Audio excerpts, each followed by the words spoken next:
जैसे मैंने अपने राइट साइड पे देखा है ना, तो एक मुसल्लह अफराद के हाथ में पिस्टल था। मेरे ज़हन में ये था कि शायद इस्तकबाल के लिए फायर किए गए हैं। तो खान साहब के कंटेनर पे जो गार्ड खड़े थे उन्होंने अपनी बंदूकें तानी। अगर आप वीडियो ना बनाते तो उसमें अच्छाई और बुराई का पता ना चलता। अस्सलाम वालेकुम। आज आपकी मुलाकात करवाते हैं एक ऐसे शख्स के साथ। आपने कुछ दिन पहले एक वाकया देखा होगा कि इमरान खान के कंटेनर के पास एक वाकया पेश आया, उसको महफूज करने वाले कैमरामैन मौजूद थे सनी जेम्स। आइए उनसे बात करते हैं। अस्सलाम वालेकुम। वालेकुम सलाम। क्या हाल है सनी भाई? ठीक ठाक सर, आप सुनाएं। अच्छा सनी भाई, उस दिन क्या हुआ था कि आप कहाँ पर थे और ये मामला कैसे हुआ, ये वाकया कैसे हुआ? इमरान खान का लॉन्ग मार्च जो लिबर्टी से चला था ना, वो वजीराबाद के पास पहुंच चुका था, जहां थोड़ी देर बाद इमरान खान ने अपनी तकरीर करनी थी कचहरी चौक में।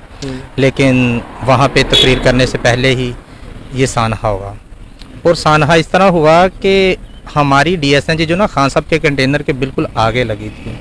उससे पहले हमारी DSNG 3 गाड़ियों के आगे थी। वो हमारे एक रिपोर्टर हैं अरसलान जट साहब, उन्होंने वो 3 गाड़ियाँ पीछे करवा के ना, तो कहते यार कल वाली जगह पे ही हम ना अपनी DSNG लगाएंगे। तो हमने ना जाके वो DSNG उन्होंने उधर लगवा दी। हमारा फ्रेम बिल्कुल मतलब सही था, खान साहब हमारे बिल्कुल क्लोज थे। तो हम ऊपर बैठे हुए थे, मैं था, हमारे रिपोर्टर अरसलान जट साहब थे, हमारे एक एंकर हैं फरीद रईस साहब, वो बैठे हुए थे, साथ एक दोस्त थे उस्मान साहब, वो बैठे हुए थे। तो मुझे अचानक से ना एक आवाज़ आई है कि मतलब जिस तरह आतिशबाजी होती है, क्योंकि खान साहब जिधर भी जा रहे थे ना, तो उनके इस्तकबाल के लिए आतिशबाजी का मुजाहरा किया जाता था। जी बिल्कुल। तो मैंने ना मतलब देखा तो आतिशबाजी, लेकिन मैंने अचानक अपने राइट साइड पे देखा कि यार इतनी क्लोज से मतलब आतिशबाजी हो रही है। तो जैसे मैंने अपने राइट साइड पे देखा है ना, तो एक मुसल्लह अफराद के हाथ में पिस्टल था। तो मुझे एक लम्हा में ये भी लगा कि शायद खान साहब के इस्तकबाल के लिए उसने कि हवाई फायर किए होंगे या जिस तरह भी। मैंने तो वो मंजर को देख के ना फ़ौरन अपना कैमरा उनकी तरफ भेज। क्या फायरिंग जब हुई, कुछ दूसरे मैं देख रहा था वीडियोस में, जिस तरह दूसरे DSNG में लोग थे वो जल्दी से नीचे होकर खुद को सेव करना, क्या आपने खुद को महफूज करना बेहतर समझा या क्या वहाँ पर रिकॉर्डिंग वगैरह करना? नहीं, लेकिन बात यह है कि उस वक़्त मेरे जहन में भी ये नहीं था कि शायद ये कोई हमला हुआ है। मेरे जहन में ये था कि शायद इस्तकबाल के लिए फायर किए गए हैं। तो मैंने तो फुटेज बनाई ना कि देखे इस्तकबाल के लिए, ज़ाहिर बात है कि इस्तकबाल के लिए हवाई फायरिंग भी हो गई है या जैसे भी हो गया। ये तो बाद में मैं बता रहा हूँ कि मैं उसकी फुटेज बना रहा हूँ, वो भाग रहा है। फिर थोड़ी देर बाद ना हमारे रिपोर्टर अरसलान जट साहब थे, उन्होंने अपनी लेफ्ट साइड पे देखा ना जैसे, तो खान साहब के कंटेनर पे जो गार्ड खड़े थे उन्होंने अपनी बंदूकें तानी। तो क्या इमरान खान साहब ऊपर स्टेज पर सामने खड़े थे कंटेनर के ऊपर? नहीं, जी वो सामने खड़े थे जब ये हादसा हुआ है। क्या वो स्पीच कर रहे थे या वैसे ही अवाम का इस्तकबाल जो अवाम कर रही थी उनको वो रिसीव कर रहे थे? नहीं, वो मैंने आपको पहले भी बताया कि इन्होंने वजीराबाद में कचहरी चौक है, वहाँ पे जाके अपनी तकरीर करनी थी। ये अभी जा रहे थे, ठीक है ना, अभी थोड़ी देर दूर जाके ना वो था चौक जहाँ पे जाकर उन्होंने अपनी तकरीर करनी थी। ये उससे पहले वाक़या हुआ है।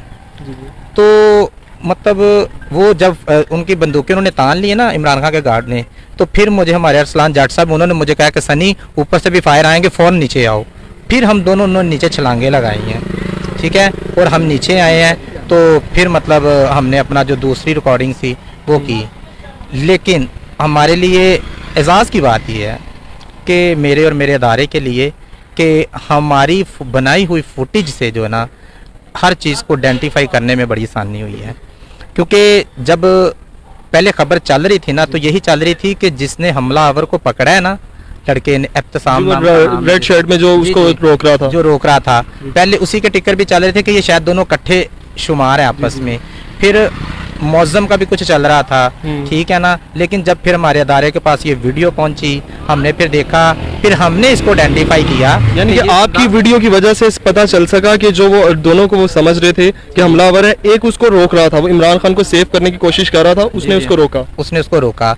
और बात यह है कि अगर ये फुटेज ना बना पाते हम लोग, क्योंकि मुझे भी ये बाद में पता चला कि ये हमारे कैमरे से रिकॉर्ड हुई है और कहीं से अगर आप वीडियो ना बनाते तो उसमें अच्छाई और बुराई का पता ना चलता। क्योंकि जो लोग अच्छे होते हैं वो इस बुरे कामों को रोकते हैं। वो लड़का इस चीज को रोक रहा था और वो आपने अपनी वीडियो में उसको कवर किया। और ये क्योंकि आपको ऑफिस की तरफ से एप्रिशिएशन कोई पैसे वगैरह कुछ चीज इस तरह की कोई इनामात कुछ मिला? जी मेरे ऑफिस की तरफ से मेरे सारे अफसरान की मुझे कॉल्स आई हैं फ़ौरन, ठीक है, अप्रिशिएट किया उन्होंने, शाबाश दी है। हमारे जो मालिक है चौधरी अब्दुर्रहमान साहब, उन्होंने कहा है कि जैसे ये लड़का वापस आता है मुझसे मिलवाएं, मैं इसको इनाम दूंगा।